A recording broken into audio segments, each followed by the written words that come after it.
Salut David, Salut Jules. tu vas bien? Écoute, ça va très très bien. Je te remercie. Et toi en forme? Bon, ouais, super, toujours merci. Écoute, merci aussi de dégager un petit peu de temps. Là, l'idée, c'est qu'on passe une vingtaine de minutes, peut-être plus, peut-être moins, en fonction de ce que tu pourras nous raconter sur l'accompagnement.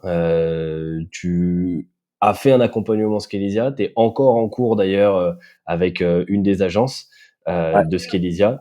Et là, l'idée, c'est que on puisse revenir un peu sur ton parcours, sur toi, ce qui t'a attiré, et peut-être déjà dans un premier temps, que tu nous parles un peu de Stellar, ce que vous faites, et bien sûr. ouais, de qui tu es. Ok. Bah très bien. Tu veux que je commence par me présenter rapidement, présenter Stellar? Si je comprends Pourquoi bien. pas? Tu le feras mieux que moi. Ok, super. Bah, écoute, moi David, 33 ans, ça fait 8 ans à peu près que je travaille sur la scène tech, start-up française et aujourd'hui espagnole, parce que je suis basé à Barcelone. Il y a maintenant un peu plus d'un an, j'ai monté une entreprise qui s'appelle Stellar avec mon associé qui est Timothée Frein. Et avec laquelle on a monté un collectif de 15 experts du product management. Et en gros, notre mission, c'est d'accompagner les dirigeants de boîtes technologiques, que ce soit des startups, des scale-up ou des PME, à maximiser leur performance produit, à accélérer leur business grâce aux investissements qu'ils font dans leurs équipes produits et tech.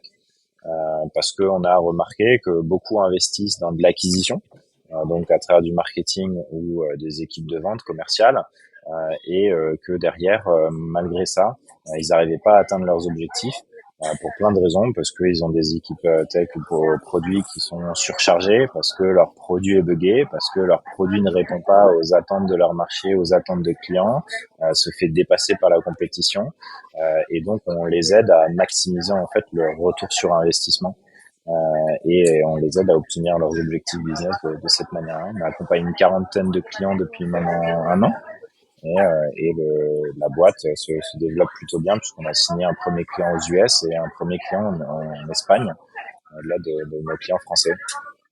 Ok, magnifique. Ouais, donc tu sortais pas de l'œuf non plus quand tu as créé Non, Stellar. ouais, Déjà une petite expérience du milieu de la tech, en tout cas, tu étais déjà bien éveillé sur ces enjeux-là de la tech, de l'écosystème startup, de ce que effectivement. je comprends.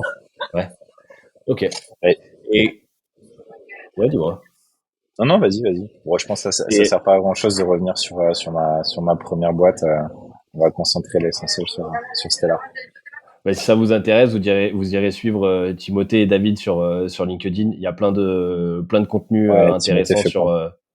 voilà, sur le produit, sur la tech, sur comment développer son produit. Donc, je vous invite à aller le voir si vous voyez cette interview.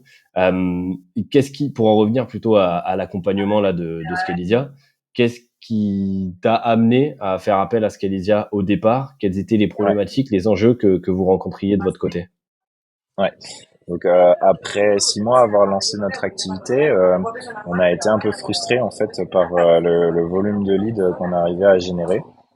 Pourquoi frustré? Parce qu'en fait, avant d'avoir monté Stellar, on a monté 2 médias qui sont devenus assez vite des références dans ce métier-là de product management, puisque Timothée, donc mon associé, est animateur d'un podcast qui s'appelle Clé de voûte, donc il y a maintenant plus d'une centaine d'épisodes et près de 250 000 écoutes l'année dernière sur le podcast, et une newsletter dédiée à ce métier-là à nouveau, avec 2-3 éditions par mois. Et puis quand on a officialisé notre lancement en début d'année, après 6 mois avoir fait plusieurs missions et testé nos produits, on a cru que, en fait, à travers nos médias, on allait générer beaucoup de leads.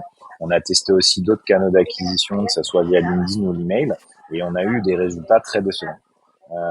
Et donc, une des raisons en fait pour lesquelles on a fait appel à Scalesa, c'est qu'après plusieurs mois à tester différentes choses, on continue à stagner sur le volume de leads générés par mois, on avait l'ambition de faire beaucoup mieux.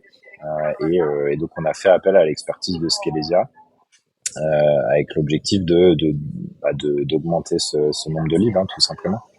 Ok. C'est intéressant dans votre composition, parce que tout le monde part pas avec cet asset-là, justement, qui est un média, de la visibilité, Exactement. et ainsi de suite. Donc, vous aviez déjà, pour le coup, une bonne base en organique, ce qui n'est pas le cas de tout le monde de votre côté. Et malgré ça, tu sentais qu'il manquait peut-être d'une dynamique, ou en tout cas d'une intensité dans l'entrée du tunnel, Ouais. c'est-à-dire l'acquisition de leads.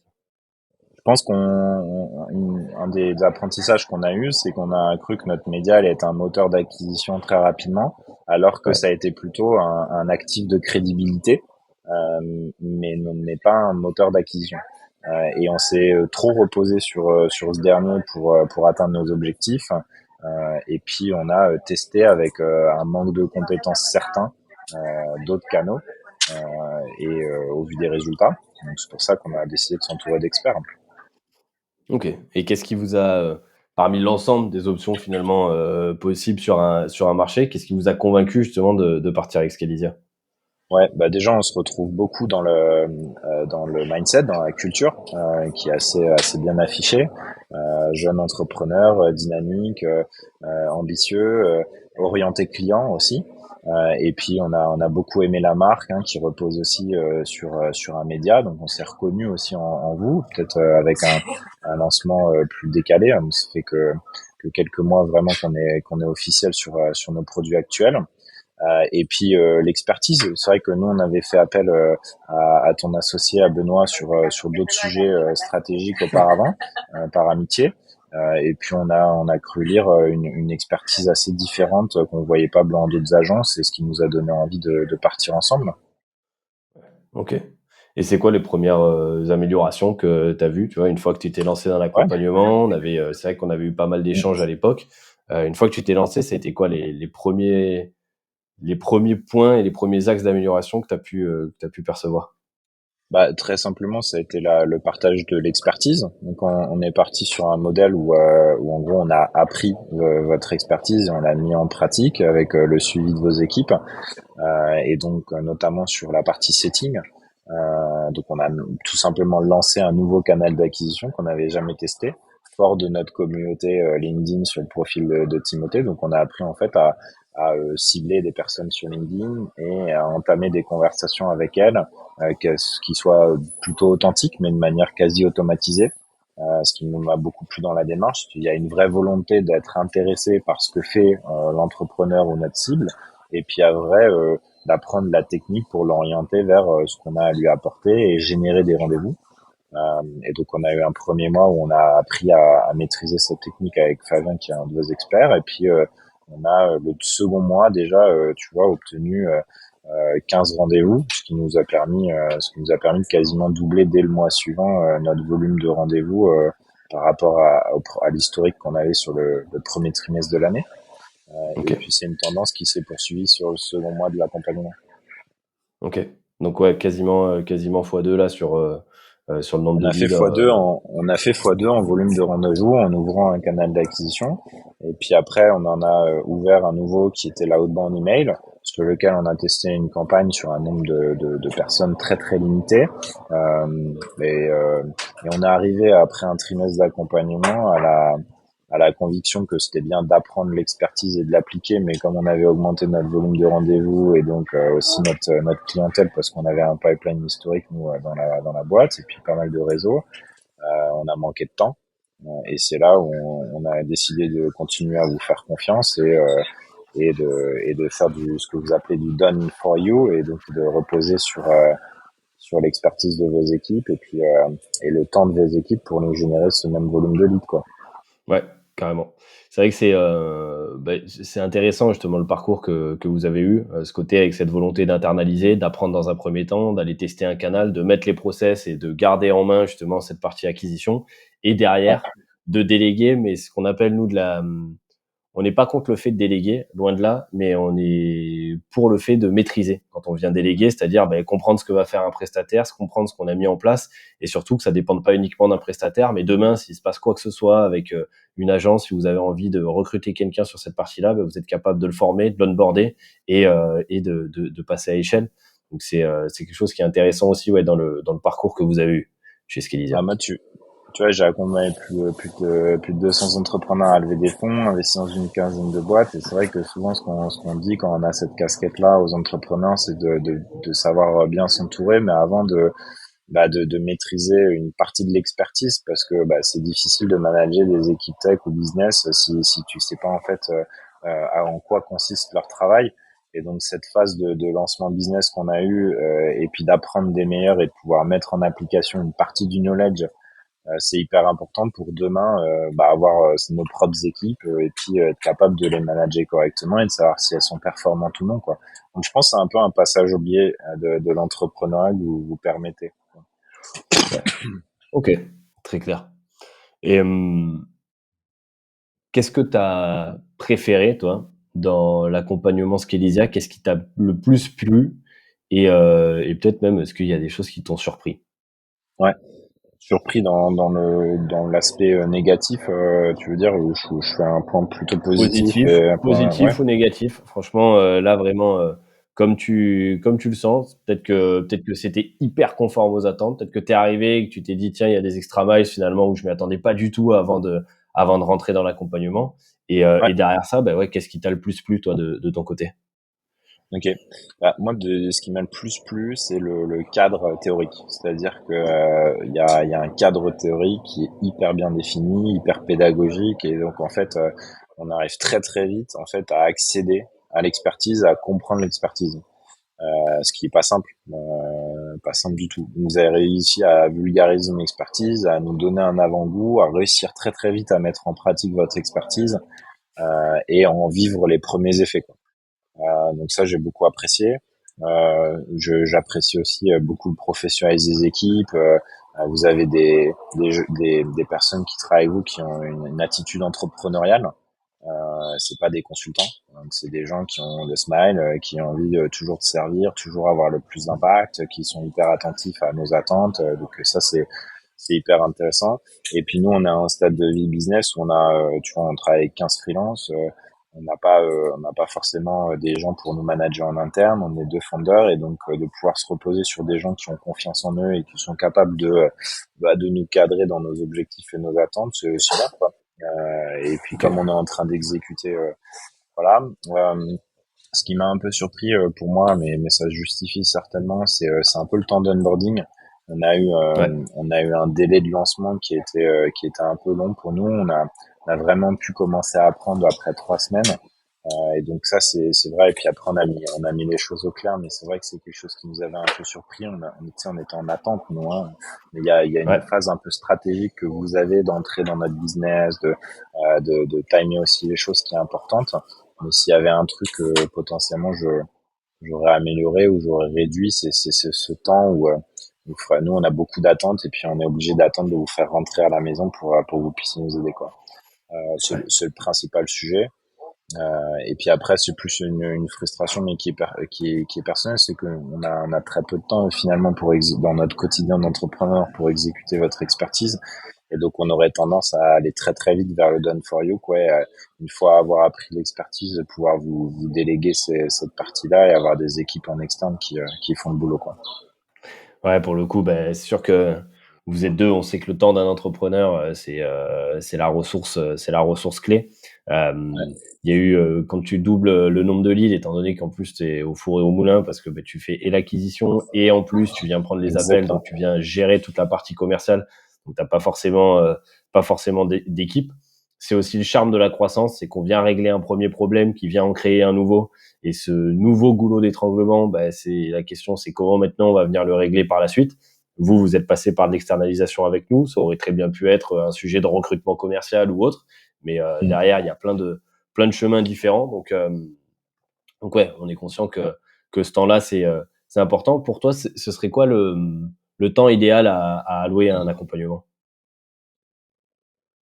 J'imagine que ça dépend beaucoup des contextes des boîtes, hein. Vous accompagnez des dirigeants, des experts de vente, enfin voilà. Donc, je pense qu'il n'y a pas de formule magique. Enfin, l'essentiel, c'est que vous gardiez, à mon avis, un des atouts que vous avez, c'est de rester à l'écoute de vos clients. Et donc, potentiellement d'être capable d'adapter plus facilement vos formules. Et si un client au bout d'un mois a compris l'expertise et a l'envie de déléguer avec vous, de vous faire confiance, bah, d'être capable de le faire. Mais vous étiez en construction de cette offre done for you qu'on attendait nous avec impatience. Et Ouais, donc j'imagine que c'est une flexibilité que vous pourrez avoir davantage maintenant avec les clients que vous signez à la rentrée, quoi. ouais. Ok, hyper clair. Et bah là, admettons, tu vois, qu'est-ce que tu dirais à un entrepreneur qui se tâte à partir avec Scalisia pour X raisons, peut-être qu'il se dit, ben moi j'ai pas le temps, ou alors peut-être que je peux le faire tout seul, ou alors moi j'ai pas besoin de me faire accompagner, ou tout simplement qui sait pas encore parce que c'est son premier investissement et son premier Ouais. accompagnement. Qu'est-ce que tu irais lui dire, tu vois, pour le Il y convaincre? a, il y a jamais de bonne raison de repousser le moment de s'entourer des meilleurs. Et tu vois, nous, on a une expertise, c'est le product. Il y a aucune bonne raison qu'un entrepreneur peut me donner pour me dire, à partir du moment où, en fait, je réunis les 15 meilleurs CPO français, enfin, c'est des dizaines, centaines d'années d'expérience cumulée sur un métier, sur une expertise dont l'impact business est prouvé, tu peux me dire que t'as pas le temps, tu peux me dire que t'as pas les ressources. Enfin, il y a aucune excuse valable que tu peux me donner. Et je pense que c'est la même pour ce qui est dire. Euh, nous, ce qui a fait on a pris un peu de temps, ça a été les ressources. Bah, en fait, on est une très jeune boîte, on rentrait pas dans votre cible, et donc c'était d'attendre de pouvoir rentrer dans une de vos formules. À partir du moment où votre package permet à partir de X milliers d'euros d'accéder à votre expertise et que la boîte a ses ressources, je vois pas d'excuse. Qui ne veut pas doubler son nombre de leads en un mois? Je te le demande. Bah voilà, donc en fait, je pense qu'il n'y a pas de bonne raison. Et puis après, on est dans du service, donc évidemment, ce qui est un poids d'intention, c'est le feeling que le client a avec vous, et le mindset, la culture. Donc la seule bonne raison, ce serait d'avoir un mauvais feeling ou de pas sentir l'énergie qui passe ou la confiance qui passe. Et donc là, effectivement, de passer avec une autre agence. Mais sinon, l'expertise est là, les profils sont là, et aucune entreprise ne peut dire qu'elle ne veut pas doubler son nombre de leads en un mois. Donc il n'y a pas de bonne raison, je pense. Ouais, je suis 100% d'accord avec toi et je pense même au-delà du résultat, tu vois? Doubler le nombre de leads, augmenter son chiffre d'affaires et ainsi de suite. Il y a quelque chose de très humain aussi dans l'accompagnement qui se fait. Tu viens chercher une énergie extérieure, un regard Mhm. extérieur, des méthodologies de travail, une approche aussi différente. Même quand tu es dans le service, il y a des choses qui peuvent être, très, très inspirantes, et ça, tu peux le retrouver dans plein de domaines d'activité, hein. Parfois, tu peux aller, dans un restaurant, dans un hôtel, juste de parfois aller goûter à une expérience différente. Ça peut venir donner des idées justement en tant qu'entrepreneur sur la manière d'aller traiter ses propres clients, la manière d'apporter de nouvelles méthodologies, et ainsi de suite. Donc au-delà même du résultat, c'est toute la structure et la dynamique que ça vient apporter aussi dans un accompagnement. Donc que ce soit avec ou sans nous, je suis hyper raccord sur le fait que c'est essentiel de se faire accompagner aujourd'hui, quoi, sur sur cette partie. Mais Bon, surtout que, bah, en fait, ce qui fait que tu arrives à accélérer ou à être meilleur que tes concurrents, c'est accéder à une expertise que n'ont pas, ou être au moins aussi bon qu'eux sur cette expertise-là. À partir de l'expertise importante pour un entrepreneur du business, c'est de savoir acquérir du client. Donc, si tu veux plus de clients, tu bosses avec un expert, sinon c'est ton concurrent qui les aura, quoi. Donc, voilà. on est raccord. On est raccord là-dessus. David, je t'avais promis un 20 minutes. On est à 18h30. Je te remercie infiniment. Est-ce que tu aimerais conclure avec quelque chose? Est-ce que tu aimerais dire un mot à des potentiels entrepreneurs, entrepreneuses qui les écoutent? Non, mais écoute, Peut-être pas. enfin, si effectivement cette interview est partagée avec d'autres entrepreneurs, je pense que tu vois la valeur acquisition client, elle est hyper importante. Ou growth pour un business.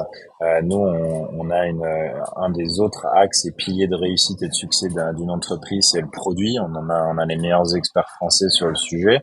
Et donc, pour rejoindre ce qu'on s'est dit avant, si on croit très très fort qu'il faut s'entourer des meilleurs produits quand tu développes et accélères une boîte tech. Et donc moi je suis à la disposition des gens qui nous écoutent pour les rencontrer avec Stellar, et puis voir comment on peut les aider à travailler là-dessus, quoi. David Lambert et Timothée Frein, Stellar sur LinkedIn. Vous les trouverez sans problème. Bon, merci Merci beaucoup, Jules. David. À très vite. Salut. À très vite. Salut.